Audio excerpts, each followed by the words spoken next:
Kemarin ada tamu dari Palestina, Dr. Basim Naim, diundang ke Malaysia oleh Perdana Menteri Malaysia Anwar Ibrahim. Perdana Menteri kumpulkan ulama-ulama, kumpulkan tokoh-tokoh di Malaysia, tokoh-tokoh Islam. Ngobrol, ada 7 orang utusan dari Palestina datang. Diterima, saudara. Senang hati ngelihat Malaysia menerima kawan-kawan kita, para pejuang di Palestina. Nah, hari Sabtu yang lalu, saudara, seminggu yang lalu, dia mau masuk ke Jakarta. Sudah janjian mau bertamu ke Muhammadiyah, mau bertamu ke NU, mau bertamu juga ke FPI, mau bertamu ke tokoh-tokoh Islam. Loh, kok mau bertamu ke Muhammadiyah dan NU? Muhammadiyah dan NU punya pernyataan bagus, saudara, tentang Palestina maupun tentang Iran. Muhammadiyah dan NU, saudara, mengecam Amerika dan Israel yang melakukan genosida, apalagi FPI. Nah, kalau FPI udah nggak usah diceritain lagi sikapnya, saudara. Dia mau datang, ditolak, nggak boleh masuk Indonesia. Saya dapat kabar, saya didatengin, Habib tolong bantu nih Beb, ini nggak bisa, bagaimana caranya? Saya coba kontak beberapa pejabat langsung maupun tidak langsung yang mungkin bisa membantu supaya imigrasi jangan melarang mereka masuk ke Indonesia. Ada pejabat yang baik mengatakan, Habib saya siap bantu, tapi ini bukan bidang saya nggak bisa nih kalau urusan begini, karena ini urusannya dengan Palestina. Ini urusannya dengan perang, ini urusannya militer. Nah, ini yang bisa ngurus Habib urusan begini ke pejabat yang itu saja, Habib. Kalau saya nggak bisa. Saya mau bantu, bukan nggak mau bantu, tapi terus terang saya nggak bisa. Kan enak dengar begitu, saudara. Jadi ada pejabat nggak mampu bilang nggak mampu, dan dia berikan solusi. Coba Habib hubungi pejabat A, B, C, mungkin mereka bisa. Ini bidang mereka. Saya coba hubungi, saudara. Yang disebut tadi, satu nggak ada jawaban. Saya sampaikan, saya ceritakan, saya kirim pesan, saya kirim WA. Ini ada kejadian begini, saya minta tolong mereka diizinkan masuk. Walaupun nggak ketemu presiden nggak apa-apa, biar dia datang ke Muhammadiyah, datang ke NU, datang ke Ormas Islam, datang ke FPI. Kenapa sih?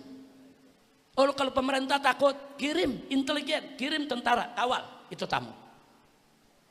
Enggak dikasih. Pesan yang saya kirim gak dijawab sampai saat ini. Beberapa pejabat jawab, ada yang jawabnya maaf Beb ya, saya nggak bisa. Ada lagi yang jawab, saya nggak mampu. Ada lagi yang jawab, saya mau bantu, tapi ini bukan bidang saya. Tapi kasih solusi, coba deh ke si fulan, coba ke si fulan. Saya berusaha, bukan saya aja, ada beberapa teman juga berusaha. Kontak sono, kontak sini, kontak anggota dewan, kontak mana, nggak ada yang berhasil. Sampai akhirnya mereka kembali, saudara, yaitu ke negerinya. Ini ada apa? Alasan mereka karena orang-orang tadi ini sebagai bukti lagi. Gara-gara ikut vote of peace, mereka nggak berani terima. Itu bukan teroris, itu pejuang kemerdekaan Palestina. Mestinya kalau kita sudah tidak mau bantu, jangan halangi mereka ketemu saudaranya di Indonesia. Betul? Ini instansi yang melarang mereka masuk, kurang ajar. Tidak tahu diri, nggak ada rasa kemanusiaan. Sengaja saya bicara di sini biar umat Islam tahu di seluruh Indonesia, saudara kita dilarang masuk. Astagfirullahaladzim, sedih, nangis saya. Ada apa? Ada apa kok begini? Kalau saya nggak bicara, orang nggak tahu kejadian ini. Ini nggak ada di berita, saudara. Saya harus sampaikan kepada umat. Sedih. Kejadian hari Sabtu yang lalu. Sedih, saudara. Anda tahu ini tamu siapa? Dr. Basim Naim. Dulu tahun 2009 dia menjadi Menteri Kesehatan Palestina. Nah, pada saat kita membangun rumah sakit Indonesia di Gaza, menteri ini yang membantu. Dia yang wakafkan tanahnya 1,5 hektar. Dia wakafkan ini tanah buat rumah sakit. Silakan kita bangun. Kemudian kita kirim insinyur, kita kirim pekerja-pekerja kita untuk membangun itu rumah sakit. Kita kirim biaya miliaran. 1 sen dia nggak pungut pajak. Nggak ada tuh pajak pekerja, pajak pegawai, nggak ada. Semua dimudahkan saudara. Surat-surat masuk, izin keimigrasian dan segala sesuatunya dia bantu. Dia bantu, dia cinta Indonesia. Ya sekarang dia masuk Indonesia nggak boleh, apa dosanya? Nah jadi ini kalau begini modelnya, makanya ini juga saya mau sampaikan. Dan kita akan surati presiden. FPI wajib surati presiden, laporkan soal ini.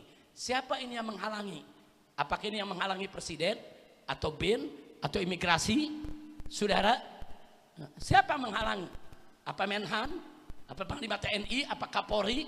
Siapa yang menghalangi? Kurang ajar, nggak tahu diri, nggak menghargai umat Islam, nggak menghargai Palestina.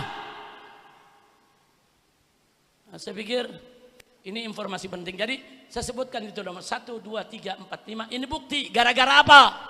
Gara-gara Indonesia ikut BOP. Kita terbelenggu, nggak bisa apa-apa. Mau nolong Palestina takut, mau bela Iran takut. Nah kan itu hari ini saya senang. Saudara, ada utusan dari Kedubes Iran, kita akan dengar apa yang akan mereka sampaikan. Iran bangsa besar, Iran bangsa berdaulat. Iran bukan bangsa keras kepala, bukan. Jangan, presiden kita nggak boleh bicara Iran keras kepala, nggak boleh. Itu hinaan bagi suatu bangsa, saudara. Iran itu megang prinsip, kalau Israel keras kepala, iya, tanah bukan haknya diambil. Amerika keras kepala, iya, orang genosid dia bela, itu keras kepala. Kalau Iran diserang, Iran korban, membela diri, kok disebut keras kepala? Sudah jangan. Atur bahasa yang baik. Bicara tuh atur bahasa yang baik. Ini menyangkut pergaulan internasional. Iran dibilang keras kepala, yang protes di Indonesia dulu suruh lari ke Yaman. Iran sama Yaman gak punya salah sama Indonesia, saudara. Nah, jadi sekali lagi saya tidak akan hanya bicara di sini. Saya minta Front Pembela Islam, Persaudaraan Islam, begitu juga dengan Tripilar, ajak ormas-ormas Islam lainnya surati presiden, sampaikan protes, minta keluar dari BOP dan sampaikan protes. Kenapa saudara Palestina kami dilarang masuk? Nah kalau memang presiden tidak tahu, kalau memang menteri-menterinya tidak tahu, kalau memang ini perbuatan oknum-oknum di instansi-instansi tertentu, kita minta ada tindakan. Orang-orang yang menghalangi tersebut berhentikan, pecat. Dan tolong orang-orang yang tadi tidak jadi kemari, undang secara resmi. Saya minta teman-teman tersebut, Dr. Basim Naim dan timnya undang ke Indonesia. Undang. Bahkan kalau dia ketemu dengan presiden, biar presiden dengar langsung dari orang Palestina, dari pejuang, apa yang terjadi di sana. Katanya presiden mau bela Palestina, katanya presiden mau tahu soal Palestina, dengar dari sumbernya langsung. Undang mereka ke istana. Kalaupun presiden tidak mau terima mereka ke istana, biarkan dia undang untuk silaturahmi dengan ormas-ormas Islam. Betul? Setuju tidak? Takbir. Siap bela Palestina. Siap bela Palestina. Takbir. Takbir. Alhamdulillah. Nah, kalau Israel, Amerika, kalau kita orang Indonesia menyatakan hancurkan Amerika. Betul? Betul. Kalau bahasa Arabnya damir Amerika. Setuju? Setuju? Kalau bahasa Irannya marbar Amerika. Betul dokter? Nah. Ayo rame-rame, marbar Amerika.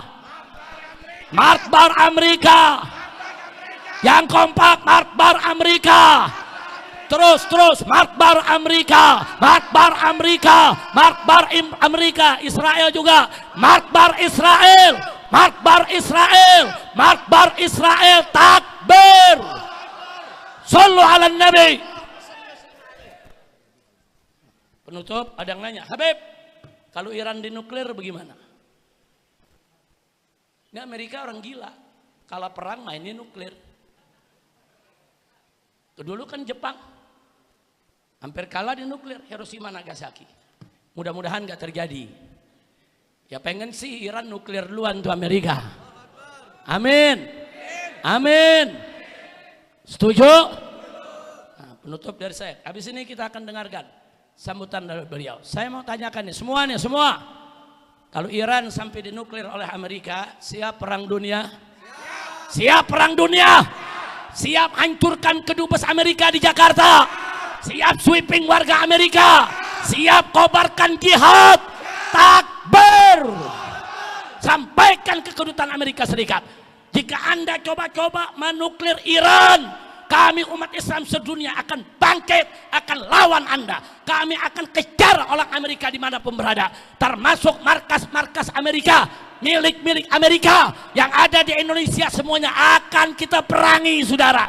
Takbir, takbir. Siap bela Palestina, siap bela Syria, siap bela Lebanon, siap bela Yaman, siap bela Irak, siap bela Iran. Takbir. Sallu ala Nabi.